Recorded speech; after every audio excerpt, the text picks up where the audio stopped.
Y el día en el mundo le estábamos anticipando, Miguel, la reunión entre Donald Trump y la reunión entre Vladimir Putin en nada más y nada menos que la alejada Alaska. Alejada Alaska, pero como para nosotros, porque realmente para Rusia es el espacio más cercano entre Rusia y los Estados Unidos. El estrecho de Bering. De Bering, sí señor. Que es el que, y dicen que, bueno, los que saben, los geógrafos, que son menos de 4 kilómetros lo que separan a ambos incluso países. Recordemos que digamos una también parte de la historia del mundo como tal, de la población del mundo, es que hace muchos años, no voy a decir la cifra porque no me la sé la verdad, esa zona estaba congelada y era el puente por el que se, digamos, movilizó la población para poblar a el territorio americano. Además que Alaska también hizo parte de Rusia en algún momento. Exactamente, de la URSS, exacto. O sea, es de la Unión Soviética, así sí, es. desaparecida la Unión Soviética. Pero lo que sí es cierto es que allí, esa alejada zona del mundo, en Anchorage más precisamente, que es la ciudad, la capital del estado de Alaska,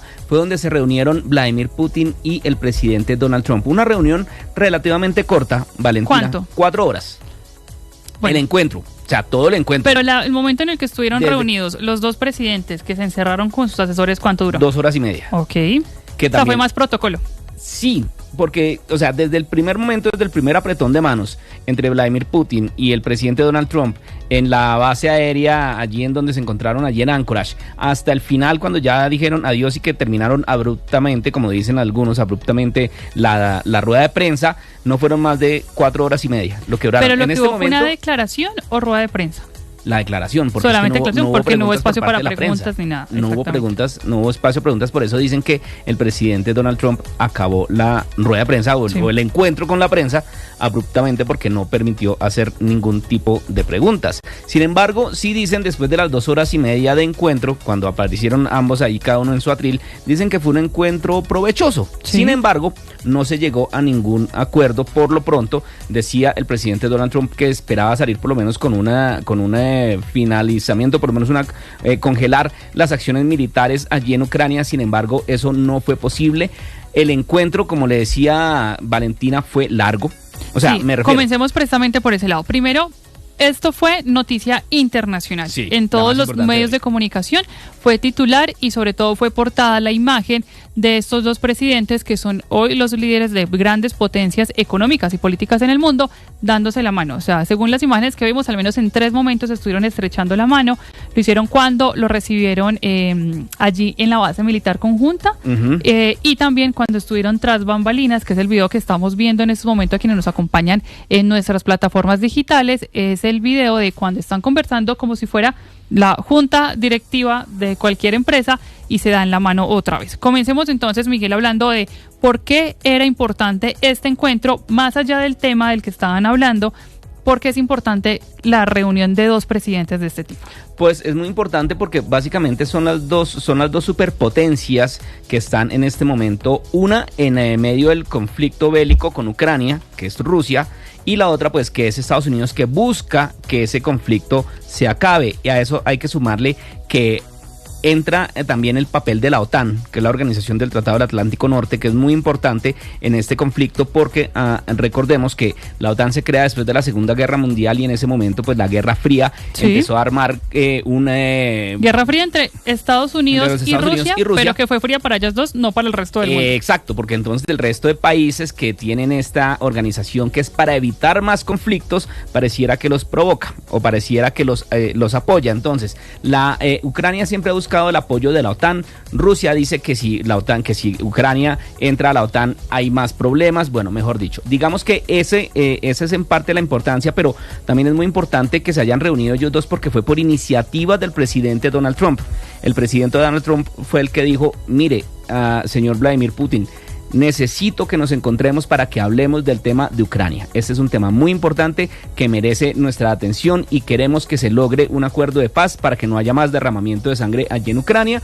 Lograron convencer a Vladimir Putin, se encontraron, como usted lo decía, en Anchorage, allí en Alaska, pero también es muy importante esos apretones de manos, las imágenes de los apretones de manos que vimos. Sí, y sobre todo, digamos, los simbolismos también que vimos, lo recibe con alfombra roja, con una calle de honor con la Fuerza Militar Estadounidense y con aviones de combate completamente exhibidos mostrando los dientes y mostrando sobre todo volvemos a hablarlo de pelar los dientes. Exactamente. Exacto. Mostrando el poder que tienen. Ahora, el poder. Es importante también por lo que representan. Donald Trump en su campaña dijo que si fuera por él iba a parar todas las guerras que tenían en el mundo y no quería involucrar a Estados Unidos en más guerras, pero también porque en muchas declaraciones previas decía que estaba decepcionado de Vladimir Putin por las posiciones que había tomado de cara a Ucrania y en especial por los bombardeos que se estaban presentando. Inclusive mientras estaban reunidos los dos presidentes se presentaron más bombardeos en Ucrania mientras ellos estaban reunidos. Vladimir Zelensky, que dice que estuvo excluido de la reunión, pidió desde un principio que lo llevaran. Él es parte importante de este conflicto, básicamente es uno de los es el país víctima, por decirlo de alguna manera, de esta guerra, y él pidió hacer parte de esta reunión. Sin embargo, no lo incluyeron. Dicen que para la siguiente, que según palabras del presidente Donald Trump, será muy próximamente. E inclusive el presidente Vladimir Putin por ahí bromeando dijo también que la próxima debería ser en Moscú. ¿Por qué no? Sí.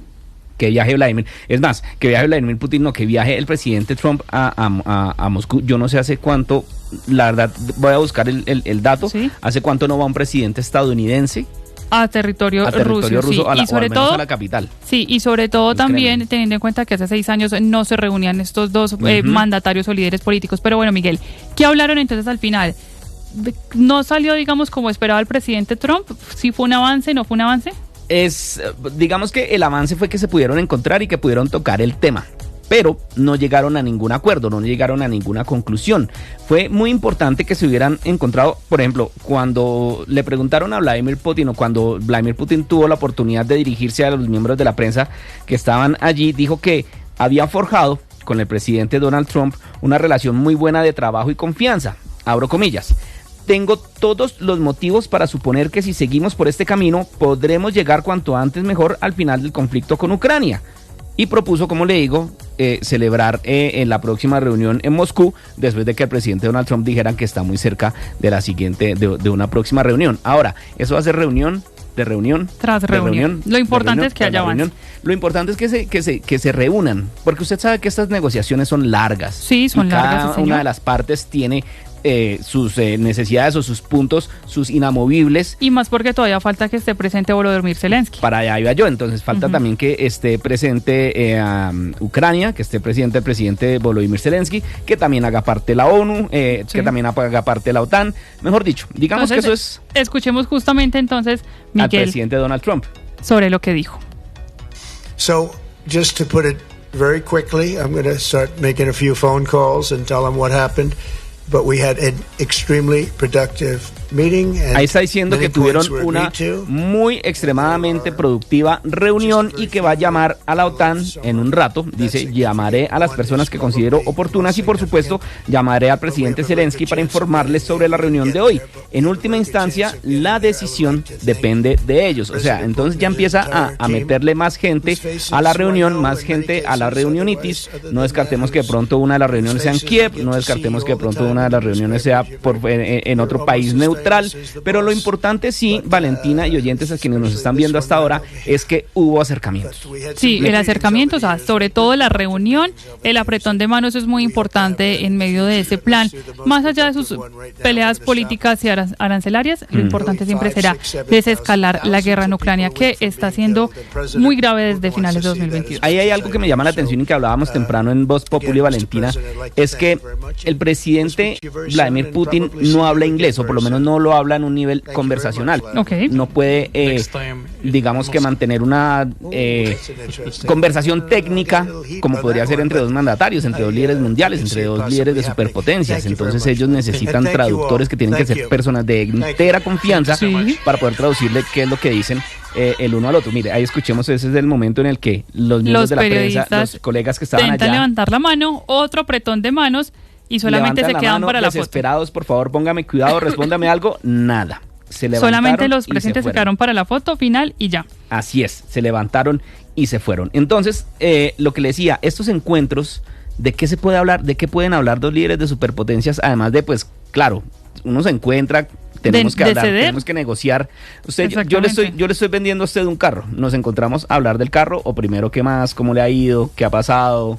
¿Qué es de su familia? Digamos que todas esas charlas a mí personalmente me causan como mucha intriga, Sí, porque claro. además que se fueron los dos en el mismo carro. Ahora, después Donald Trump habló desde el avión presidencial en su regreso al territorio estadounidense, en el que decía que esperaba un poco más precisamente de esa reunión, pero que van a continuar en las conversaciones. Que van a continuar en las conversaciones. Donald Trump tiene una mira y es el Premio Nobel de Paz. Él lo quiere. Ahora, es un tema mucho de ego también, porque otros lo han claro. ofrecido, y suele ser Netanyahu el que le pone también el nombre ahí, aunque Netanyahu, como lo que vemos hoy, está cometiendo toda una guerra allí en la Franja de Gaza. Un expresidente estadounidense ya es Premio Nobel de Paz, ¿no?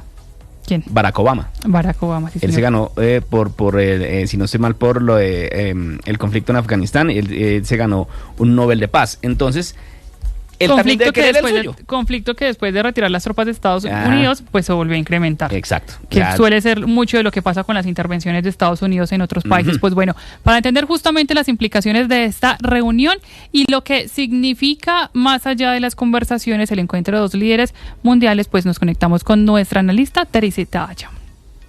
Buenas noches. En el recap de hoy hablaremos de la cumbre entre Putin y el presidente Trump en Alaska. Una cumbre que se suma a las más de 48 reuniones que ha tenido el presidente Putin con líderes de Estados Unidos y a un gran número de cumbres entre la Unión Soviética en su momento, Rusia y Estados Unidos. Cumbres que han sido todas emblemáticas en su momento. Empecemos por la cumbre, por ejemplo, de 1961 entre el presidente John F. Kennedy y su homólogo en la Unión Soviética, Khrushchev, Nikita Khrushchev. En esta cumbre el tema de fondo era Berlín. ¿Qué va a pasar con Berlín? Había un bloqueo a Berlín, se hablaba de partir la ciudad en dos, cómo pasaba uno de un lado al otro, y fue tan importante lo que le dijo el presidente Kennedy a Khrushchev que él llegó a Rusia, a Unión Soviética, y corrió, y en 2 meses tenían el muro de Berlín. Luego hay otras importantes, pero pensemos en las armas nucleares, que aún hoy en día son una amenaza para el mundo. Y están las cumbres de 1986 entre el presidente Reagan en Estados Unidos y el entonces Gorbachev en la Unión Soviética todavía, donde hablaron por primera vez de un plan conjunto, ya no usar las armas nucleares para disuadir al otro del ataque, sino un plan conjunto entre las dos superpotencias del momento para disminuir el armamento nuclear. Importantísimo y clave hoy, porque en ese momento hablaron del Tratado de los Misiles de Alcance Medio, y el presidente Trump hace unos días dijo que se retiraba de ese tratado. También la de 1989, diciembre, un mes después de que cayera el muro de Berlín que habían construido en 1961. Y en esta se reunieron Gorbachev, todavía en la Unión Soviética, y ahora el presidente Bush padre en Estados Unidos. Y fue clave porque la decisión de esa cumbre fue el fin de la Unión Soviética. Dejaba de existir la Unión Soviética. Cumbres que han sido importantísimas y que siempre tienen un trasfondo político que muchas veces no pasa con el tiempo y se mantiene. Esta cumbre de hoy tiene la posibilidad de convertirse en una de ellas si en los próximos días, las próximas semanas, vemos algún resultado concreto en Ucrania. Al menos si vemos un resultado concreto, eso es muy importante. Y nos vamos a hablar de otro tema internacional, pero que tiene que ver con Colombia. Salima, buenas noches, y sobre todo con todo el despliegue militar y político y de gobierno que hizo hoy Dina Boluarte, presidenta de Perú, en la isla Santa Rosa, la isla que Petro, que hasta ahora está liderando un consejo de ministros y lo está transmitiendo por canales públicos, el mandatario dice es de territorio colombiano. ¿Qué fue lo que pasó hoy puntualmente en esa isla, allí en el río Amazonas y que queda muy cerca de Leticia?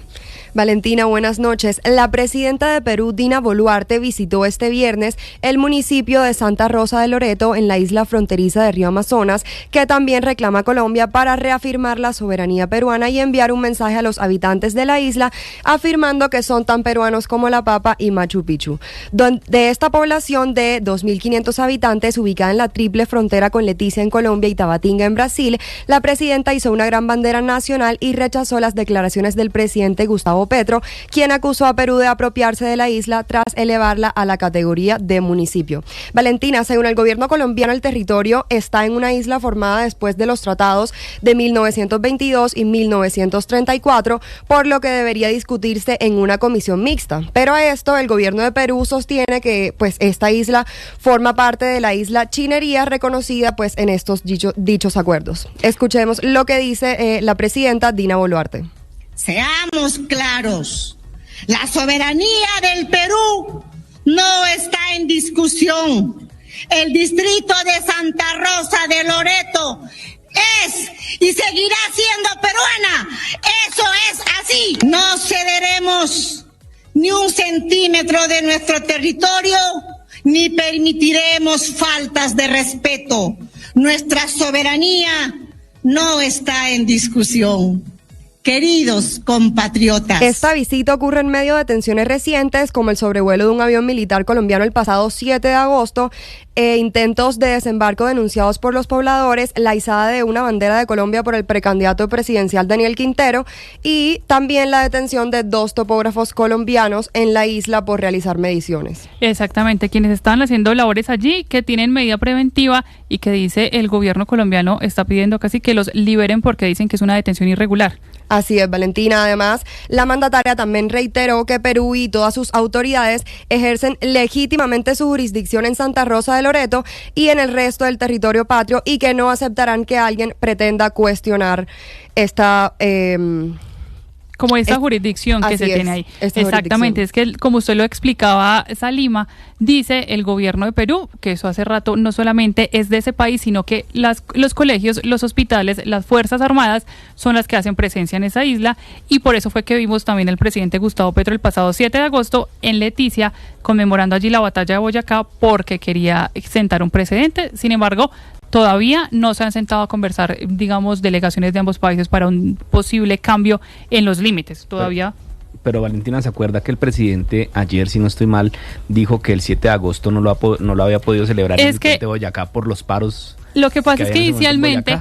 Sí, inicialmente no lo hizo todo el evento que normalmente se hace en el puente de Boyacá, porque efectivamente veníamos de un paro de mineros, en especial en el departamento de Boyacá, también en Venta Quemada, que es la vía de ingreso como tal desde Bogotá hacia esa zona del puente de Boyacá estaba cerrada y por eso lo iban a hacer en Bogotá. El evento estaba programado para hacerse en Bogotá, se hizo todo el proceso, la logística, sin embargo el presidente dijo, en Bogotá no, lo hacemos en Leticia, y ayer volvió a la ciudad, a un puente de Boyacá, hizo nuevamente el evento de la conmemoración de la creación del Ejército Nacional que también se hace ese día, aclarando entonces que inicialmente no lo hacen en Boyacá por el paro y luego no lo hacen en Bogotá porque quería tener ese acto de soberanía en la ciudad de Leticia. Entonces, como ya usted lo explicaba, Salima, pues estaremos muy pendientes. También de parte del gobierno de Perú están tratando de reclamar y que no les quiten la isla de Santa Rosa. Además de todas estas afirmaciones que hizo la presidenta el día de hoy, ya el gobierno colombiano respondió y aseguró que esta isla de Santa Rosa, junto con otras formaciones surgidas en el río Amazonas después de la asignación binacional de 1929, no ha sido otorgada a ninguna de los dos países. Además, señaló que la creación del distrito de Santa Rosa de Loreto es un acto unilateral que viola acuerdos internacionales y reiteró que no reconoce la soberanía ni las autoridades peruanas en la zona. Gracias, Salima, por esa información. Estaremos muy pendientes.